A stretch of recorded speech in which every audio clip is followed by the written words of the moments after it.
drywall, plastic, and more with the There's ease some of bar soap single-handed around here operation. too. We ain't got The one Dremel bar soap. Sawmax and Ultra Saw, your go-to cutting tools. Buy them wherever power tools are sold.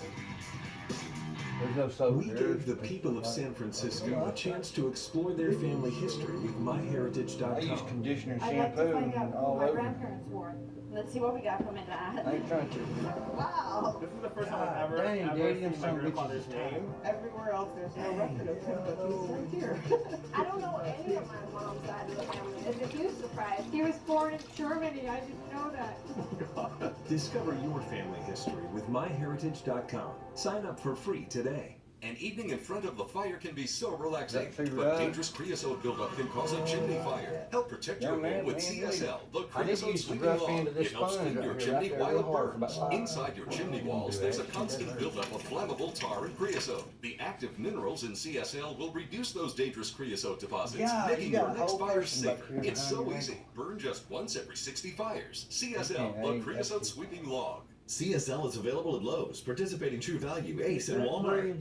For fast relief Shit, from that'll sinus hurt. and allergy symptoms without drugs, get Navage. This time of year, I get so stuffed up, but Novage flushes my sinuses so I can breathe again. Navage uses gentle suction to remove allergens, germs, and pollutants. It's the only nasal irrigator with suction. My doctor recommends Navage to breathe better through my nose, and it works. Congestion's gone, and I feel great. And Novage is so much easier than a neti pot.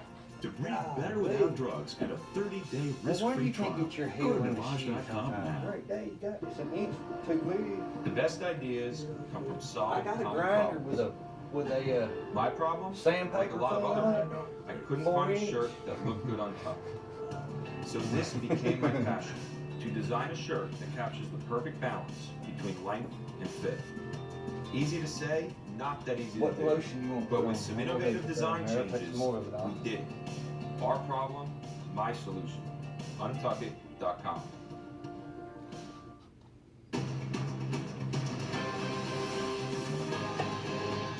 I can't squeeze the top of that. That's how bad my Our finger. vote today does not in any way diminish the United States' steadfast and unparalleled commitment to the security of Israel, the only democracy in the Middle East. We would not have let this resolution pass had it not also addressed counterproductive actions by the Palestinians.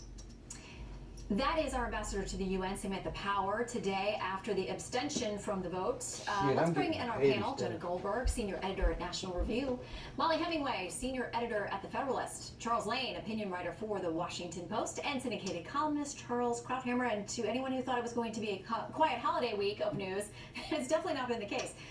Jonah, what do you make of this? Because what Ambassador Power said is this doesn't diminish the U.S. Steadfast and unparalleled commitment to the security of Israel.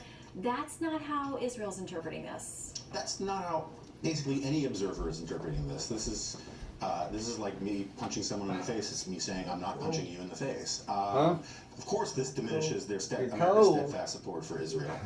What I think is the most remarkable thing about this is that this is to no productive end. We've spent 8 years listening to a lot of supporters of Israel, a lot of liberal Jewish supporters of Israel insist that Barack Obama is unparalleled in his support for Israel. And he's going out the door, flipping a middle finger to Israel for no apparent purpose. And if you listen to Ben Rhodes, you will listen in vain for a coherent answer to why they're doing this. And I think what this does is reveal that all along the rhetoric and posturing towards Israel concealed where their emotional heart is, which is they've always thought this was about the settlements. And this is a way to, and they held off doing this earlier because they knew it would hurt Hillary Clinton. Now that Hillary's gone, they're doing it simply out of spite and out of a sense of sort of emotional commitment to Israel. Yeah, to be clear, we are one of the few who had veto power over this, so it never went anywhere at all. And the U.S. Affirmatively chose not to do that. We do have a little bit of audio from the phone call with Ben Rhodes this afternoon explaining what had happened and why. Here's a bit of that. This is what Susanna said she had to do to Charles. It's fake that she had to do it almost every anything night. other than the settlement activity. I didn't know he We've had been this. warning President Obama and Secretary Kerry publicly and privately for years that the trend line of settlement construction and settlement activity was just increasing Israel's international isolation. And while a lot of people would argue this resolution also isolates Israel, I mean, moves to that end. Yes, and this, if anything, gives false hope to Palestinians. This doesn't actually change our policy. it won't change in a few weeks. We'll have returned to what our position of strong support of Israel has been for 40 years. But it'll give false hope to Palestinians. They will think that this gives them claim to something. It could lead to more violence. And showing this kind of moral cowardice and abstaining on this vote and not supporting this democracy is a perfect coda to No, I'm there now. I just got to get my glasses. I can't see. Well, we got this tweet, of course, today, Chuck. I know you're not surprised. There is a tweet from Donald Trump saying, as to the UN, things will be different after January 20th. It's something that Israeli leaders are embracing and celebrating and noting in all their reactions to this vote today. Well, yeah, I mean, just to pick up on a couple of points, this does change something real. It changes international law. Security Council resolutions are international law, and that's a tremendous weapon now in diplomacy that the Palestinians can wield. But apparently, my understanding, unless I'm getting this wrong, is that there are no sanctions that would be imposed on Israel. No, but the declaration of what's legal and illegal in the name of the Security Council is extremely important for propaganda purposes, for legitimizing people who might try to make private sanctions like the boycott, divest movement. The International Criminal Court can play into this too.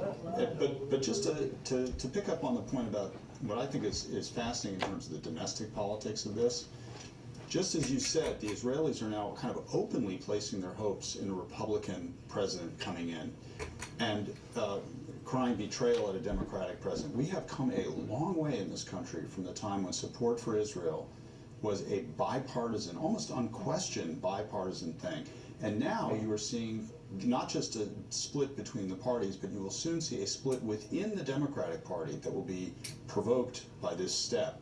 Because President Obama has thrown, and John Kerry have thrown their weight behind the voices that have been insisting for a long time. The thing is so thick, these things don't even open up factories. Policy on Israel. I mean, to put a lot of grab pressure on regular pro-Israel human beings' forces within the toenails.